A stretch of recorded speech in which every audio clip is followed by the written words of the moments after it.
Hello, welcome to রিম্পার family blog. তো চলে এসেছি আরেকটি রান্নার রেসিপি নিয়ে। তো আজকে কি দিয়ে রান্না করব সেটাই তোমাদেরকে আমি বলছি। তো আজকে ইচ্ছা করছে একটু বেগুন দিয়ে ইলিশ মাছ রান্না করতে। সেই বেগুন দিয়ে ইলিশ মাছ রান্না করার জন্য কি লাগবে, এই যে বেগুন, এই বেগুনটা লাগবে, আর লাগবে ইলিশ মাছ। তো কেমন করে করব, কেমন করে বানাবো, রেসিপিটা খেতে খুবই সুন্দর হবে আর ভালো লাগবে। তো চলো সব দেখে নিই। প্রথমত একটা হচ্ছে বেগুন নিয়েছি। তো এই বেগুনটাকে কিন্তু আমি ভালো করে এখন কেটে নিব।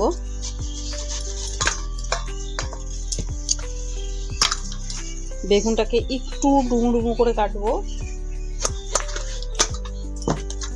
আর আজকে এটাতে কিন্তু কোনো আলু দিব না, শুধু জাস্ট বেগুন দিয়েই করব।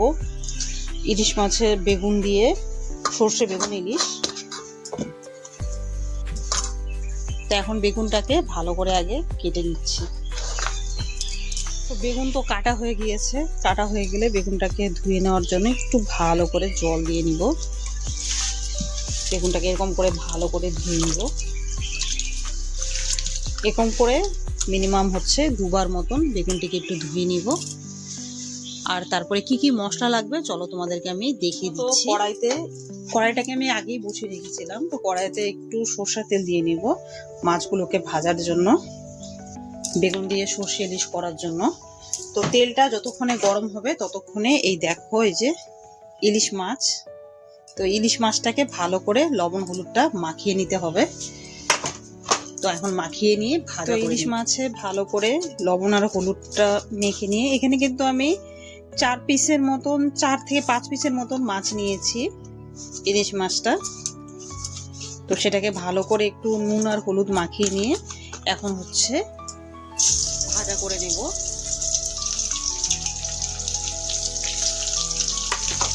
এরকম করে আগে একটু ভাজা করে নিই।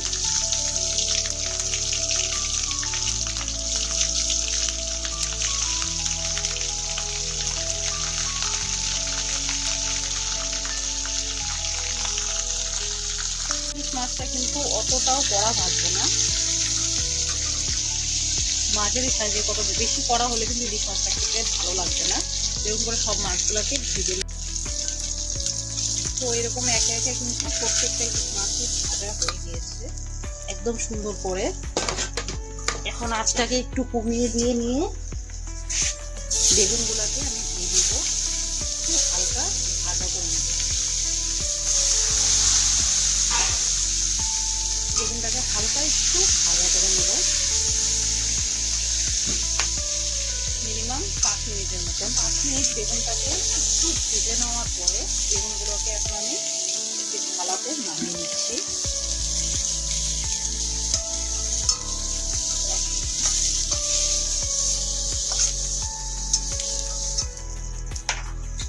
বেগুনগুলোকে হালকা ভাজা করে নিয়েছি।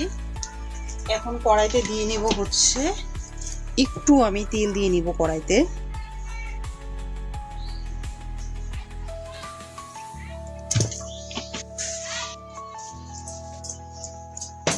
আমি এখানে সরষের তেলে দিয়েছি কড়াইতে।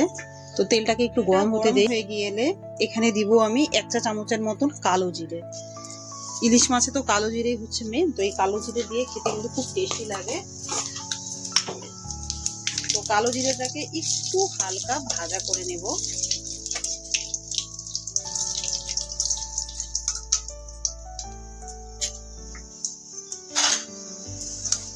কালো জিরেটা ভাজা হয়ে গেলে দিয়ে নিব আমি পেঁয়াজ বাটা। এখানে আমি একটা পেঁয়াজ বাটা দিয়েছি, পরিমাণ অনুযায়ী পেঁয়াজ বাটাটা হবে। তো এই পেঁয়াজ বাটাটাকে এখন কিন্তু আমি মিনিমাম 2 থেকে 3 মিনিটের মতন একটু নাড়াচাড়া করে নিই। তো হালকা একটু 2 থেকে 3 মিনিট কষিয়ে নেওয়ার পরে আমি দিয়ে নেব একটু হলুদ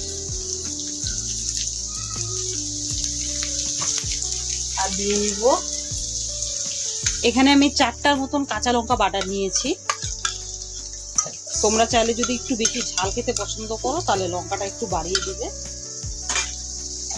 এটাকে এখন আমি নেড়ে নেব মিনিমাম আরো 5 মিনিট। পেঁয়াজটা যখন 5 মিনিটের মতন, পেঁয়াজ আর কাঁচা লঙ্কাটা যখন ভাজা হয়ে যাবে, যখন এরকম তেল ছাড়তে শুরু করবে, তখন আমি দিয়ে নিব ভেজে রাখা বেগুনগুলো। বেগুনটাকে দিয়ে এটাকে আরও পেঁয়াজ আর কাঁচা লঙ্কা বাটা দিয়ে নেড়ে নেব আরও 3 থেকে 4 মিনিট। তার সাথে দিয়ে নেব হচ্ছে আমি একটু পরিমাণ মতো লবণ।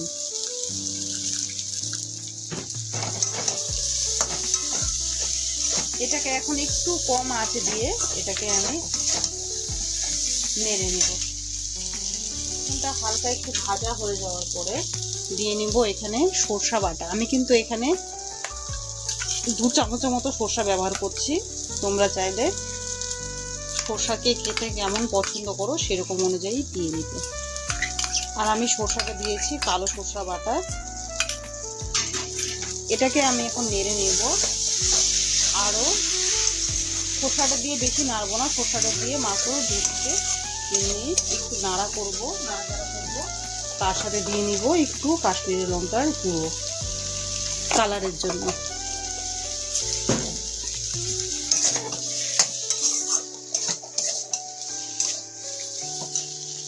এটাকে এখন নেড়ে নিচ্ছি আরও 5 মিনিট। ভাজা হওয়ার পরে এরকম করে তেল ছাড়তে শুরু করবে।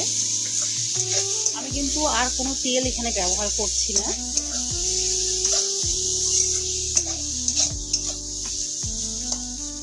তো এখন আমি দিয়ে দিব পরিমাণ মতো একটু জল।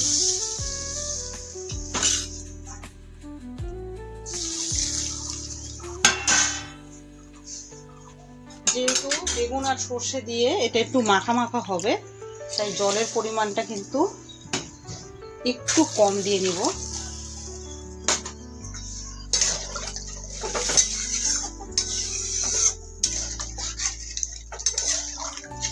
ব্যাস এটুকু জল দিলেই একদম যথেষ্ট হবে।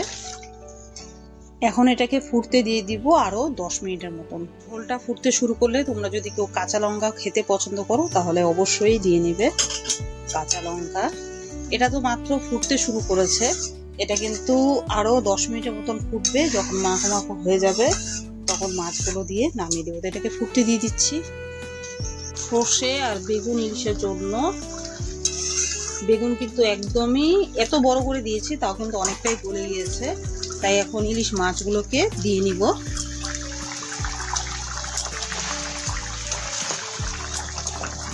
একে একে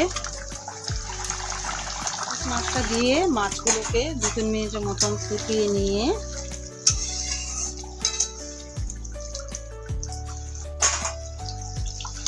এখন একে একে নামিয়ে নিব সর্ষে বেগুনের ইলিশ।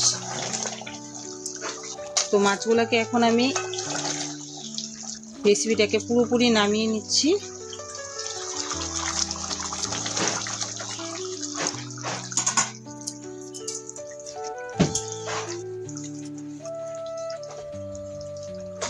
কারণ এটা একদমই হয়ে গিয়েছে।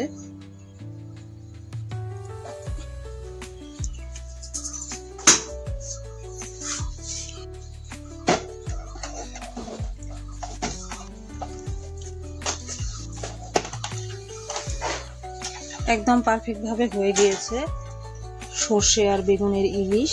দেখতেই পাচ্ছ, করে দেখো সর্ষে আর ইলিশ দেখতে কিন্তু খুব সুন্দর লাগছে। বেগুনগুলো কিন্তু একদম সব মোটামুটি সেদ্ধ হয়ে গিয়েছে, আর মশলাটাও একদম গ্রেভি গ্রেভি টাইপের হয়ে গিয়েছে। আশা করছি সর্ষে বেগুন ইলিশ খেতে খুবই ভালো লাগবে গরম ভাতের সঙ্গে। সর্ষে দিয়ে ইলিশ মাছ করেছি বেগুন দিয়ে। তোমাদের কেমন লাগছে আমাকে কিন্তু অবশ্যই বলবে। আর ভিডিওগুলো তোমাদের দেখতে কেমন লাগছে সেটাও আমাকে অবশ্যই জানাবে। আগে তো আমি লাইভে মনে করো রান্নার ভিডিওগুলো ছেড়েছি, ওখান থেকে ভালোই তোমাদের সাহায্য পেয়েছি, হেল্প পেয়েছি।